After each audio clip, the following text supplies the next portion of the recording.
I have a sneaking feeling that the FPL game is going to launch very soon. And ahead of that happening, I'm going to talk about the best players to buy.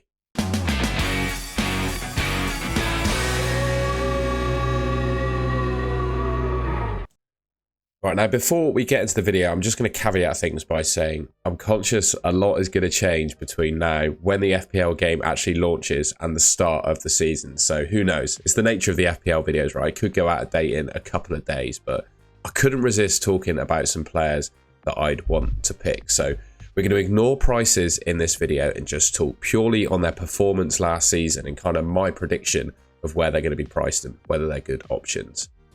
So starting off the video, I wanted to talk about Ortega. Now, he is definitely not the nailed-on #1 Man City goalkeeper right now, but I'm seeing Ederson very heavily rumoured and linked with a move to Saudi Arabia. And Ortega has recently signed a new contract with Man City, and I would say he's probably if not the best backup goalkeeper in the league. And he started off last season at 4 million. Now, I have a sneaking suspicion that Ederson will probably still be at Man City when the FPL game launches and then potentially leave before the season actually begins.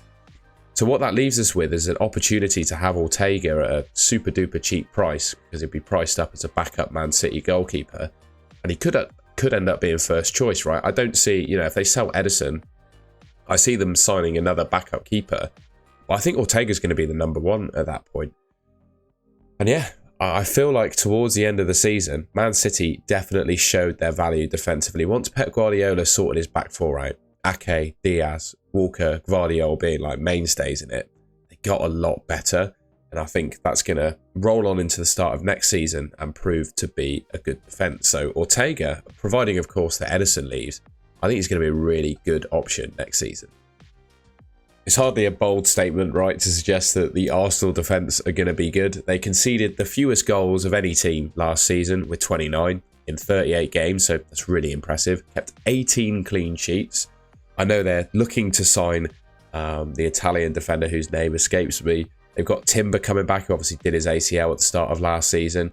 So I think there are really 3 solid options that are probably going to play most games in the Premier League, being Gabriel, Saliba and White, and obviously David Raya is going to start, right? So I think the Arsenal defence, they're going to be really good next season. I guess their prices are going to be a little bit higher. I'd imagine they probably come in at around 6 million, but I still think picking one of them is going to serve your team really well, because they've got a really good track record of being solid defensively. Like Gabriel and Saliba is probably the best partnership in the Premier League. Ben White is excellent defensively at right back. And if Timber comes into the team and potentially plays at left back, I mean, that's a really solid back four with obviously Rice and in the midfielder they have. So next season, I think they're only going to serve to do the same kind of thing they did last year, right? 29 goals conceded, 18 clean sheets. I think they could do something similar in the 24-25 season. I imagine Palace defenders will be priced a bit more cheaply than the Arsenal ones. But under their new manager, they looked completely transformed. And like I said, I think they should be reasonably priced in the new season's game. And they were really strong towards the end of the season under their new manager. They didn't actually keep that many clean sheets, but they only conceded 15 goals from 14 games. So yes, only 5 clean sheets. That's still a pretty good record comparatively with other Premier League teams. I think with the pre-season under their belt, Guéhi, the tournaments he's had at the Euro so far, he's only going to serve to really help him out, I think. Guéhi, Richards, Anderson and Mitchell, probably the 4 I would look at going for. It's a bit of a toss-up, I'd say, between Johnston and Henderson as to who's going to be the first choice keeper. But I would definitely say picking any of these 4 guys in your team at the start of the season, I think probably one of them is going to be 4.5 million. Probably going to be the best 4.5 million defender in the game, to be honest. And yeah, I mean, we can't ignore the Palace defence. A midfielder that I really like the look of, particularly with Elise signing for Bayern, is Eze. I think he is just going to be Palace's absolute out-and-out talisman. He's going to take the pens, going to take the free kicks, play 90 minutes every game. We obviously know how well Palace were playing under their new manager. And Eze, he put up some really decent numbers last season. 11 goals, 5 assists from 24 starts, obviously suffered with a few injury problems. He looks to have put that behind him now, and I don't quite think he's going to be 6 to 6.5 where he was last season. He's probably going to be about 1 million more than that. But I still think he's going to be very reasonably priced in this game.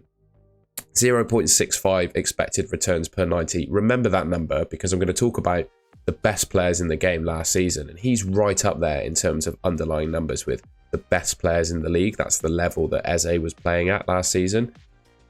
So yeah, I think he should be well priced. Palace playing really well. Bit of a theme here with Palace players, but it's only because I think they're good options. I just think he's a really safe, good pick in FPL. The same kind of thing applies to Jared Bowen. Starts historically every game he's available for West Ham and plays 90 minutes. In fact, last season he proved that he even can start when he's flagged, right? There were multiple game weeks, 2 or 3 game weeks last season where Bowen was flagged, rumoured to be out. I left him in my team and he played and scored.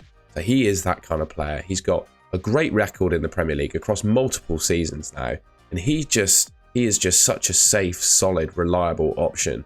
And I don't really see his price changing too much from where it was last season. I think it was around 8 million. I don't really see that changing all that much. And I would also say I'm optimistic about their new manager, Lopetegui, West Ham. I think they will probably play a bit better attacking football, less defensive than they were last season.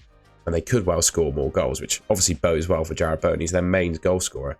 Last season, 34 starts, 16 goals, 6 assists, so 22 attacking returns from 34 starts is very good. You can just back him to play every game. The one thing that's a bit annoying about Bowen is he doesn't take penalties. If he did take penalties from West Ham, I'd say he's pretty much a shoo-in into your team. But still, regardless of that, he's a really good option. Anthony Gordon as well. Not exactly sure what his price is going to be, but I imagine it will be similar to Eze and Bowen, around the 8 million mark, I would guess. He's just an absolute Eddie Howe darling, I've called him. He absolutely loves Gordon. He plays every game, even when he's been injured. Like, he's gone away. I remember he's left the ground on crutches before and played the week after. So another one that just plays through injury and it gets on with it every week. And he's got a fantastic record of goals and assists for Newcastle last season. 27 attacking returns in 34 starts for them. And again, I think it'll come at a reasonable price. Exactly his price, I don't know. I can't predict it. I think he'll probably be 8 million or so would be my guess. Just another good, steady pick that will tick along across the season very nicely with returns. And finally, a striker that I've got my eye on is Mateta. Definitely became the first choice Palace number 9 under Glasner towards the end of the season. And the guy went on an absolutely incredible run. Scored 9 goals in the final 6 games of the season, including a hat-trick against Aston Villa on the final week. Again, I'm not quite sure what his price is going to be. He's definitely not going to be a premium priced asset, I don't think. So he should be reasonably priced in the 24-25 game. Looking to stay at Palace. Obviously, Elise's gone to Bayern, but I haven't seen anyone really linked with Mateta. So I think they keep hold of him. His stats last season were really good. 26 starts, 16 goals and 7 assists. But the run towards the end of the season was what I was really focusing on, because I really think he came out of his shell and played with real confidence. I think Glasner, the new manager, brought that out of him. Fantastic manager, that guy, by the way. Hence why I've backed a lot of these Palace players to do well, because I think they're going to be reasonably priced and Palace are going to perform relatively well this season. One thing I would say about Mateta is he did outperform his XG by quite a bit. 16 goals, from 10.8 XG is a fair bit of overperformance, but I wouldn't let that put me off. I think regardless of the XG overperformance last season, he's still going to be a good asset this year. And finally, I just wanted to talk through some of the players that I think are just absolute shoo-ins for your team. I would say, depending on price points, etc., you might have to leave 1 or 2 of these players out. But ultimately, most of us are going to own most of these players. They were the top players in FPL last season. Their stats sort of back it up. And I think I wouldn't really look too far away from picking most of these in my team in FPL this season. Salah, Haaland, Saka, Watkins, Foden, Palmer, Son all scored over 200 points in FPL last season. Some of the best performances we've ever seen in FPL from some of these players, even though it wasn't like a barnstorming season. The only couple of things I guess I'd worry about a little bit is Salah. Will he leave for Saudi Arabia? Because that might open the game up wide open. I think a lot of people will be asking questions at the start of next season. Is it worth having both Salah and Haaland in your teams? Because they're probably both around 13 million, for example. And that's probably a question mark. But if Salah leaves, it kind of leaves the whole game wide open in terms of player pricing, although it doesn't look like Salah's likely to leave at the moment. Saka, obviously being the penalty taker for Arsenal, plays every game, 90 minutes, even through injury. I think genuinely been carrying an Achilles injury by the sound of it all season long. He just played through 18 attacking returns from 35 starts. Ollie Watkins, that's an exceptional amount of returns. What's that? 37 attacking returns in 37 starts. With Douglas Luiz leaving Villa and going to Juventus, I know Ollie Watkins wasn't the best penalty taker when he did take them. Could it mean that Ollie Watkins is back on penalties for Villa now? Just a question. Phil Foden, 19 goals, 8 assists, best season for Man City so far. He's obviously going to be a good option. Cole Palmer, 90-minute man, pens, free kicks, everything for Chelsea, right? They're absolute talisman. And same for Heung-min Son. These guys, the big hitters, I don't need to talk about them too much. All of our teams are going to contain at least 4 or 5 of these guys.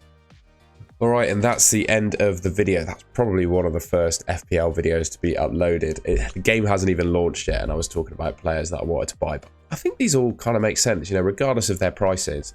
I think you can reasonably predict most of these guys to be reasonably priced, and well, the big hitters, right? Most of us are going to have them in our teams anyway. So if you enjoyed the video and found it a good little warm-up for the FPL season, please leave me a like rating. Let me know in the comments if you agree or disagree with any of the opinions that I've made in that video. You can subscribe to the Golden Goal channel, which should be just here on your screen.